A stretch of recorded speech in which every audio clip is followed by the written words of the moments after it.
নমস্কার বন্ধুরা, আমি এর আগে পাঞ্জাব আর পশ্চিমবাংলা নিয়ে কিছু আলোচনা করেছিলাম। আজ পাঞ্জাব নিয়ে কথা বলবো, আর শিখদের নিয়ে বলবো না তা কী করে হয়? কারণ শিখরা আমার ছোটোবেলা থেকে প্রিয় ছিল। তারপর জীবনের প্রথম চাকরি, তাও 21 বছর বয়সে 24 ঘন্টা ওদের মাঝখানে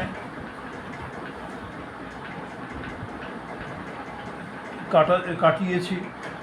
আর গ্রামে গ্রামে ঘুরে বেড়ানো, কারণ সেই জায়গায় থাকাটা তো মানে যেখানে থাকতাম একটা ছোট শহর, আর তার চারপাশেই গ্রাম। কাজেই যে কোনো দিকে 15 মিনিট হাঁটলেই শহর ছাড়িয়ে গ্রাম এসে যাবে। আর সেই পাঞ্জাবের শিখ গুরুর সম্বন্ধে বলেছি। আর এবারে আরও একটু বলবো, কারণ শিখ গুরু নানক দেবজি, যিনি প্রথম গুরু, এক সনাতনী হিন্দু ঘরে জন্ম নেওয়া এক ভগবান সম ব্যক্তিত্ব। তিনি দেশে বিদেশে শিখ ধর্ম প্রচার করেছেন, যে ধর্মে বহুবার রামের নামের উল্লেখ আছে। শিখদের পবিত্রতম স্থান স্বর্ণ মন্দির, অমৃতসরের সরোবরের মাঝখানে যে মন্দির, যার মধ্যে পবিত্র গুরু গ্রন্থ সাহিব আছে, সেই মন্দিরের নাম হরমন্দির সাহিব। বন্ধুরা, কোথাও কোন জায়গায় আমাদের সনাতনীদের থেকে আলাদা? যাই হোক, আমি এর আগে গুরুদের ত্যাগের কথা বলেছি, বোধহয় কম বললাম, অতি সামান্য বললাম। গুরু অর্জুন দেবকে বলা হয়েছিল ইসলাম ধর্ম গ্রহণ করতে। তিনি না করায় তাকে ফুটন্ত কড়াইয়ে জ্বালিয়ে মারা হয়েছিল। কবিগুরুর সেই কথা, কেবা আগে প্রাণ করিবেক দান, তারি দাগি কাড়াকাড়ি। এরপর তার সন্তান গুরু তেগ বাহাদুর, ধর্ম পরিবর্তনের জন্য তাকে মৃত্যুর ভয় দেখানো হয়েছিল। তিনি মাথা নোয়াননি, তার ধর থেকে মাথা আলাদা করে দেওয়া হয়েছিল। এই ঘটনা ঘটেছিল দিল্লিতে। সেই চরম আত্মত্যাগ দিয়েছিলেন যেই স্থানে, সেটা দিল্লির শীশগঞ্জ গুরুদুয়ারা। তার পুত্র গুরু গোবিন্দ সিং, তিনি শেষ গুরু, দশম গুরু। তার দুই বালক পুত্র, 6 আর 9 বছর বয়স। তাদের বলা হয়েছিল ইসলাম ধর্ম গ্রহণ করতে, তারা করেনি। কি নিদারুণ সাহস! নিজের ধর্মের প্রতি কি অটুট আস্থা, ভক্তি! দেশের প্রতি, মাতৃভূমির প্রতি কি প্রেম! অসাধারণ, অসাধারণ। আর তার শাস্ত্রী হিসেবে নরপিচাসেরা ওই বীর বালকদের দেওয়ালের মাঝখানে পুঁতে দিয়েছিল। এই ত্যাগ যারা করেছে, তার জায়গায় বন্ধুরা নিজেকে রেখে কল্পনা করুন, কিছুটা হয়তো অনুভব করতে পারবেন। কয়েক মাস আগে এই পশ্চিমবাংলার এক মফস্বল থেকে আরেক জায়গায় যাচ্ছি, সঙ্গে পরিবার ছিল। পরিবারের অন্যরা পিছনের সিটে, আর আমি সামনে ড্রাইভারের পাশে বসেছি।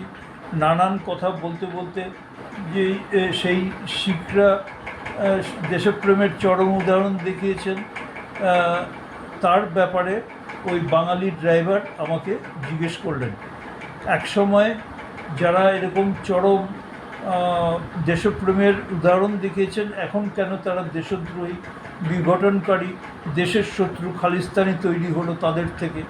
আমি বললাম, আমি কোথাও এর উত্তর পড়িনি, কারোর কাছে এর উত্তর শুনিও নি। তবে আমার মনে হয় ইংরেজিতে একটা কথা আছে, স্টকহোম সিনড্রোম, অর্থাৎ যার দ্বারা সাফারার, যার দ্বারা পীড়িত, যার দ্বারা লাঞ্ছিত, যার দ্বারা আক্রান্ত, সেই আক্রান্ত নিপীড়িত ব্যক্তি আক্রমণকারীর পক্ষে হয়ে যায়। এটা একটা সাইকোলজিক্যাল রোগ বা একটা অবস্থা। এত দীর্ঘদিন ধরে এরা পশ্চিমবঙ্গ সীমান্তের প্রদেশ হওয়ার কারণে ওই খাইবার পাস দিয়ে দস্যু দ্বারা আক্রান্ত ওই লুটেরারা, বুভুক্ষের দলগুলো, যাদের কাজই ছিল লুট করা, যাদের নীতি আদর্শ, যেটাকে জানি না তারা কি বলে, ধর্ম বলে কি, অন্যের লুট করা, সে সম্পদ, অপরের বাড়ির মহিলাদের ইজ্জত, অন্যের জমি লুট, সোনাদানা লুট। 100 বছর আগে জানি সোমনাথ মন্দিরের লুট করেছিল এই জিহাদি লুটেরারা। আর আজও আমাদের পশ্চিমবাংলার মুর্শিদাবাদে কয়েকদিন আগে এক নিম্নবিত্ত পরিবার, যাদের পেশা মাটির বস্তু তৈরি করা, যাদের বাড়ির তাদের বাড়ি ভাঙচুর, আগুন লাগানো, লুটপাট, যার মধ্যে সামান্য কিছু সময় আগে বিয়ে হওয়া বধূর বা নববধূর সমস্ত বিয়েতে পাওয়া গয়না, যা তার বাবা জমি বিক্রি করে মেয়েকে বিয়েতে দিয়েছিলেন, সেগুলো লুটেছে। যারা লুটেছে তাদের দোষ নেই, কারণ তারা 1400 বছর ধরে আরব দেশ থেকে এইভাবেই লুটতে লুটতে এসেছে, দেশের পরে দেশ, এলাকার পরে এলাকা। এদের যেই বই পড়ে শিক্ষা, সেই বইতে এটাই শিক্ষা।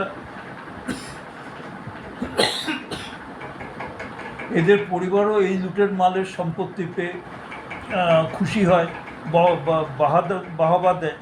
দোষ তাদের, যারা সনাতনীদের মাঝখানে থাকা জীব, নিজেরা নিরাপদ জায়গায় থাকে আর এই লুটেরাদের আশ্রয় দেয়, দূর থেকে রক্ষা করে। দেখবেন সনাতনীরা কখনো, এইসব লোকগুলো কখনো লুটেরাদের কাছাকাছি থাকা পছন্দ করে না, বলা ভালো অপছন্দ করে, জানি না বলবো কি না, ঘেন্না করে। তাদের খাওয়া দাওয়া, থাকা, আয়ের অতিরিক্ত বাচ্চা দেওয়া, আর সনাতনীদের মাঝখানে থাকে সেই সেকুলার নামক জীবেরা, আর দূর থেকে মদত দেয় এই লুটেরাদের। আমার মনে হয় সনাতনীদের মানসিকতা পাল্টাতে হবে।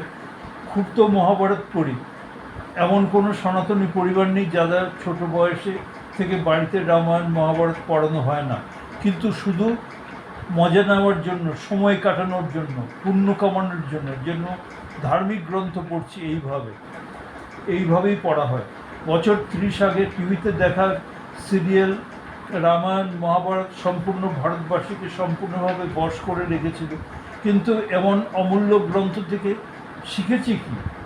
শ্রীরামচন্দ্র ওই শয়তান রাবণকে কি অসাধারণ উপায় সেই হাজার হাজার বছর আগে বানর সেনা নিয়ে গিয়ে সম্পূর্ণ রাক্ষস সৈন্যদলকে ধ্বংস করে মহাবীর রাবণকে বধ করে সীতা মাতাকে দেশে নিয়ে আসেন। আর শ্রীকৃষ্ণ গীতাতে যে উপদেশ দেন, প্রতিদিন আমাদের ভারতবাসীর জন্য তার শিক্ষার এবং তার কাজে লাগানোর। শুধু শুধু পড়লাম সকাল বিকাল সন্ধ্যায়, আবার গীতার পুস্তক বন্ধ করে রেখে দিলাম, তাহলে বলবো কবির ভাষায় না, আমার ভাষায়। সে নকল, সে শৌখিন বা ভণ্ড ধার্মিকতা, সে ভালো নয়, ভালো নয়। শ্রীকৃষ্ণ যে অর্জুনকে বাধ্য করেছিলেন, নির্দেশ দিয়েছিলেন ওই ধর্মের বিরুদ্ধে অস্ত্র তুলে নিতে,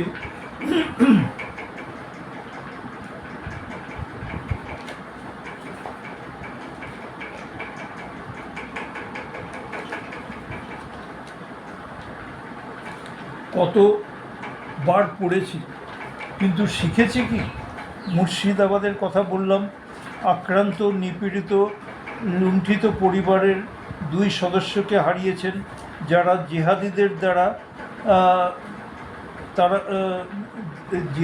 দ্বারা তারা পেশায় মাটির মূর্তি শিল্পী, বিভিন্ন পুজোর সময় দেবদেবীর মূর্তি তৈরি করতেন। তিনি নিশ্চয়ই দেবী দুর্গা, কালীমাতা বা কার্তিক ভগবানের মূর্তি করেছেন এবং তাদের হাতে অস্ত্র ধরিয়েছেন। এটা ওনাদের পেশা, পেট চালানোর জন্য এতদিন এসব করেছেন, কিছু শেখেননি। একেই বলে মুখস্থ করে পাশ করা, না শিখে পাশ করা। খুনি লুটেরারা যখন বাড়ির ভেতরে এসে আক্রমণ করলো, তখন পৃথিবীর কোনো আইন ছিল না, যদি গৃহকর্তা এবং তার ছেলে বাড়ির যে কোনো বস্তু, তা পরম্পরাগত অস্ত্র নাও হতে পারে, কিন্তু যে কোনো আক্রমণ প্রতিহত করার জন্য বা নিজেদের রক্ষা করার জন্য প্রয়োগ করতেন বাড়ির মধ্যে থেকে, তা অন্যায় হতো না। এখানে মনে পড়ে সেই পশ্চিমবঙ্গে 60-এর দশকে বা শেষে বা 70-এর দশকের শুরুতে ভয়ানক খুনোখুনি, তা সম্পূর্ণ রাজনৈতিক খুনোখুনি চলছিল এবং খবরের কাগজ অনুযায়ী বেশিরভাগ আক্রান্ত বামপন্থীরা বা সিপিআইএমের কর্মী সমর্থকেরা হতেন। প্রায় নিত্যদিনের ঘটনা এগুলো। সেই সময় প্রমোদ দাশগুপ্ত পশ্চিমবঙ্গের সিপিআইএমের সাধারণ সম্পাদক ছিলেন। তিনি বলেছিলেন, এমনি এমনি মরো না, মারতে মারতে মরো। পৃথিবীর সমস্ত দেশের সব আইনের বইতেই আত্মরক্ষার অধিকার আছে, জানি না কেন শেখানো হয় না। সকালে উঠিয়ে আমি মনে মনে বলি, আমি যেন আমার আর আমার পরিবারের রক্ষা করে চলি। আজ শুরু করেছিলাম পাঞ্জাবের শিখদের নিয়ে। হ্যাঁ, আমি বলি, আজ ভারতের বেশিরভাগ জায়গায় যে এখনও সনাতন ধর্মীরা আছেন, তাদের চিহ্ন আছে, তার কারণ ওই ভীষণ সাহসী, দেশপ্রেমী, আত্মত্যাগী মহাপুরুষ শিখ গুরুরা, আমাদের নমস্য শিখ গুরুরা, যে রোগ ওই আরব দেশ থেকে 1400 বছর আগে পৃথিবীকে কিছু দিয়েছে কি? শিখিয়েছে কেবল লুটপাট, খুন আর বিভিন্ন নতুন নতুন দেশ এলাকায় ডিএনএ পাল্টানোর চেষ্টা। তার মধ্যে আবার লাভ জেহাদ আছে। ওই মহান শিখ গুরুরা এরই কুপ্রচেষ্টার বিরুদ্ধে ওষুধ প্রয়োগ করেছিলেন। সেই ট্যাক্সি ড্রাইভারের, মানে বাঙালি সেই ট্যাক্সি ড্রাইভারের প্রশ্নের উত্তর এইখানেই আছে। আজ যে খালিস্তানি দেখা যাচ্ছে, সেটা হচ্ছে এই ওষুধের সাইড এফেক্ট, পার্শ্ব প্রতিক্রিয়া। ওষুধ তো অবশ্যই প্রয়োগ করতে হবে, কিন্তু লক্ষ্য রাখতে হবে যেন কোনো পার্শ্ব প্রতিক্রিয়া না হয়। আমি আমাদের রাজ্যের মুর্শিদাবাদের সনাতনীদের হত্যার কথা বললাম। এই ঘটনা হতে হতেই কাশ্মীরের পেহেলগাঁওয়ের নরসংহারের ঘটনা। এটা সেই 1989-90-এর পরের সিরিজের নরসংহারের ঘটনা। বন্ধুরা, আমি ভারতের 2 বা 3টি রাজ্য বাদে বাকি সব রাজ্যে গিয়েছি, কিছু রাজ্যেতেও থেকেছি। খুব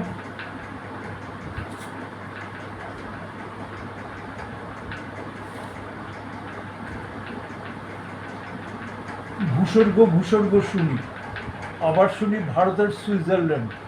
না, আমি ওইখানে যাইনি এই পর্যন্ত। 2-3টির মাত্র বাদ দিয়েছে জায়গা, তার মধ্যে এই কাশ্মীরটা মানে বোধহয় যারা ভ্রমণ পিপাসু তারা সবাই কাশ্মীরে দৌড়ায়, আমি একদম ব্যতিক্রম। আমার বারবার আমার ইচ্ছে হয়েছিল ওই ইয়ের দিকে যাওয়া, ওই লাদাখ, ওই সব জায়গায় যাওয়া। ওখানে তো একটা তীর্থস্থান আছে যেখানে এই 1962 সালে আমাদের বীর জওয়ানরা, আমি শহীদ কথাটা বলবো না, বীর গতি প্রাপ্ত হয়েছিলেন। শহীদ আর বীর গতিতে তফাৎ আছে। শহীদ তো বিদেশি কোনো ধর্মের ওদের বলে যে কী করে মরলে পরে কেন শহীদ হয়, আমি তাদের কথা বলছি না। বীর গতি প্রাপ্ত হয়েছিলেন, সেখানে যাওয়ার ইচ্ছে আছে, জানি না হবে কিনা। যাক, ভারতের সুইজারল্যান্ড, আমাদের প্রধানমন্ত্রী মোদিজি প্রতি মুহূর্তের চিন্তা, বাক্য, কর্ম খালি দেশের কথা। উনি বলেন বিদেশে না গিয়ে দেশেই ঘুরুন। আমি পরিবার নিয়ে কয়েক মাস আগে প্রধানমন্ত্রীজির উদ্ঘাটন করা বন্দে ভারতে গেলাম গয়া ও শান্তিনিকেতন। যেতে যেতে আস্তে আস্তে খালি খেতে খেতে গিয়েছি, খেতে খেতে এসেছি। খাবার মধ্যে অবশ্যই ছিল মোটামুটি ভালো পরিমাণে আমন্ড বা বাদাম, যা স্বাস্থ্যের পক্ষে তো ভালোই, স্বাদেও মুখরোচক। কোথা থেকে আসে? সেই কাশ্মীর থেকে, অর্থাৎ কাশ্মীরের মানুষের আর্থিক লাভে আমাদের যোগদান। মোদিজি এখানে বন্দে ভারত চালান, আর ওইখানে কাশ্মীরের লোকেদের লাভ হয়। যেখানে নরহত্যা করলো ওই 1400 বছর ধরে নরহত্যা প্র্যাকটিস করা ঘাতকেরা, তাদের সুবিধার জন্য ওইখানে পৌঁছানোর রাস্তাটা ভূস্বর্গের নিচে নরক। নরকাসুরেরা ভূস্বর্গে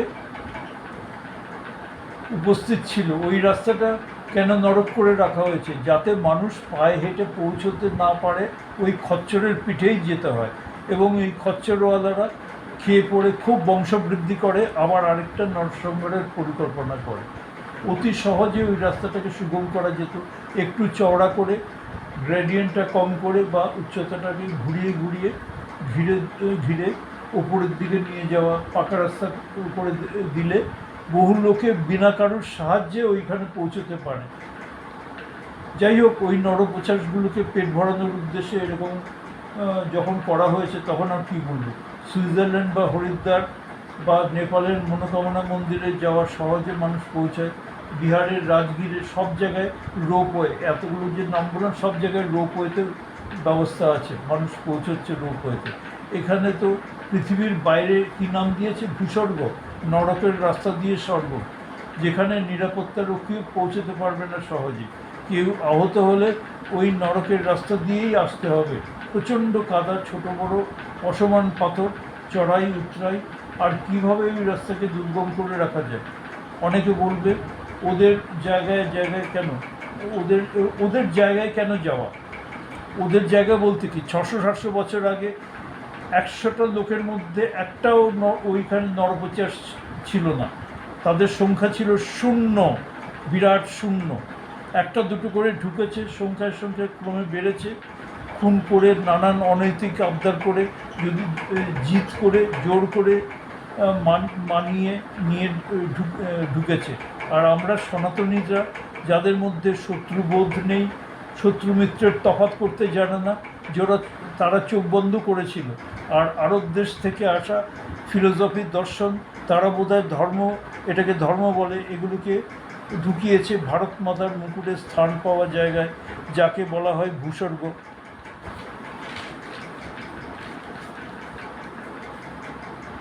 তাকে নরক বানিয়েছে, খেপে খেপে সমস্ত সনাতনীদের নিকেশ করেছে, কনভার্ট করেছে, লাভ জিহাদ বা সাদি জিহাদ করেছে, তাড়িয়েছে। মনে আছে, খুব বেশি দিন আগের কথা না, কাশ্মীরের কোনো জঙ্গি দলের নেতা বিয়ে করেছে কোনো পাকিস্তানি মহিলাকে, এখন অবশ্য ভারতের জেলে আছে। সেই শ্রীনগরে অতি অসতর্ক অবস্থায় রাস্তায় ভারতের 4 জন এয়ারফোর্স অফিসারকে, রাস্তায় যাদের হাতে নিজেকে বাঁচানোর কোনো হাতিয়ার সঙ্গে ছিল না, তাদের হত্যা করেছিল। তার সঙ্গে হাস্যমুখে দেখা করতে দেখেছি আমাদের প্রাক্তন প্রধানমন্ত্রী সর্দার মনমোহন সিংকে। আমাদের ভারত সব ধর্মের, আজ দেখুন সেই এয়ারফোর্স যার অফিসারদের হত্যা করেছিল কাশ্মীরের আতঙ্কবাদী, তার সর্বোচ্চ পদে এখন এক সর্দারজি, সর্দার এপি সিং।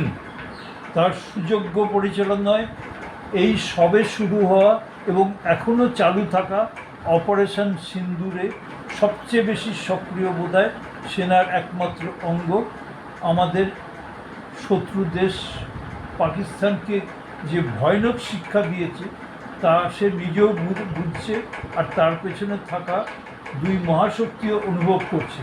খুঁটির জোরে মেরা লড়ে, মেরা বুঝতে পারছে খুঁটি খুব সবল না। সেনার বাকি 2 অঙ্গ তো একেবারেই শুধু অপেক্ষমান অবস্থায় রয়েছে, শুধু বায়ুসেনার পাশে থেকে দেখেছে কবে আদেশ পাবে আর বিষাক্ত সাপের মাথা পিষে দেবে।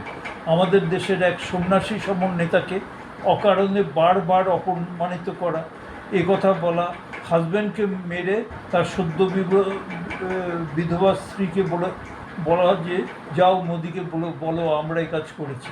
হ্যাঁ, সেই বিধবারা এসে এই কথা বলেছে এবং তাদের প্রধানমন্ত্রীকে, তাদের নেতাকে এই কথা বলেছে। আর ফল, ওই 7-8টা পিচাসের পেছনে থাকা আমাদের পশ্চিম দিকের নরপিচাস পড়োশি দেশ তার উত্তরটা পাচ্ছে। বোধহয় এসব আশা করেন। যে মানুষের মুখে শুনি এই ভারত বুদ্ধের দেশ, সেই মানুষই আবার শ্রীকৃষ্ণের গীতা নিজে পড়েন ও পড়ান, যার উপদেশ কাউকে অযথা খুঁচিও না, কিন্তু কেউ অনবরত খুঁচলে তার শরীরে স্থায়ী ঘা করে দাও। মনে আছে তো মহাভারতের শিশুপাল অনবরত শ্রীকৃষ্ণকে অপমান করত। শ্রীকৃষ্ণ বারবার সহ্য করে, 100 বার সহ্য করার পরে কোনো প্রতিবাদ তার আগে না করে শেষকালে চরম শাস্তি ওই শিশুপালের গর্দন উড়িয়ে দিয়েছিল। বন্ধুরা, এসব এই ভারত পারে, পরিকল্পনা করতে পারে, সেই কার্য পরিণত করতে পারে, সেই সম্পূর্ণ দেশ মায়ের স্বার্থকে একমাত্র নিজের স্বার্থের সঙ্গে মিলিয়ে দিতে পারে। নিজের ব্যক্তিগত কোনো স্বার্থ নেই, প্রতিটা মুহূর্ত দেশের জন্য সমর্পিত, তার পক্ষেই সম্ভব বুদ্ধের মতো শান্তিতে থাকা, আর অকারণে উত্ত্যক্ত করলে চরম শাস্তি দেওয়া। আর পাকিস্তান তো আমাদের ভারত মাতার অঙ্গ কেটে বানানো, তার অস্তিত্ব তো বেনিয়মের, অপ্রকৃত। কেউ কারুর বাড়ির সীমানার মধ্যে কোনো ডাকাত দলকে স্থান দিয়ে দেবে? ধন্যবাদ বন্ধুরা।